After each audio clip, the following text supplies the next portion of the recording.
হেরে গেছে তো বেচারীরা, এখন কিছু তো একটা করে মুখ রক্ষা করতে হবে, তাই এটা করছে। আমাদেরও আগে কংগ্রেস করতাম, তারপর তৃণমূল কংগ্রেস, আমাদের প্রায় 50,000-এর উপরে কর্মী মারা গেছে। বিমান রবিন হায়দার আমাদের বন্ধু ছিলেন, যুব কংগ্রেসের সময় মেরে দেওয়া হয়।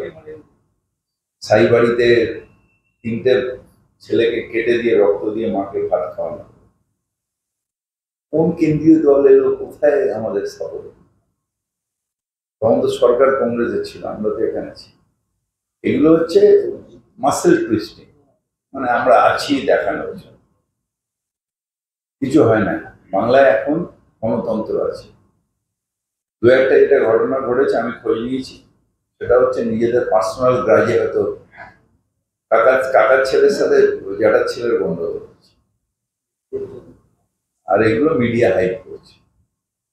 কি হবে? আইন মমতা বন্দ্যোপাধ্যায়ের নেতৃত্বে আইন শৃঙ্খলা অত্যন্ত ভালো আছে, এবং আমরা যেগুলো ফেস করে এসেছি বামফ্রন্ট আমলে, যেগুলোর কথা বললাম, এগুলো এখন আর হয় না। ওরা টর্চার কাকে বলে বিজেপি দেখেই, যে টর্চার আমরা ফেস করে বড় হয়েছি। আমি এখনো সোজা হয়ে বসতে পারি না, আমার কোমর ভেঙে দেওয়া হয়েছে। ওরা টর্চার দেখেই, এগুলো পাবলিসিটি পাচ্ছে এখন, অনেক টিভি মিডিয়া রয়েছে হই হই করার জন্য। কে কোথায় মারা গেছে, কজন খুন হয়েছে,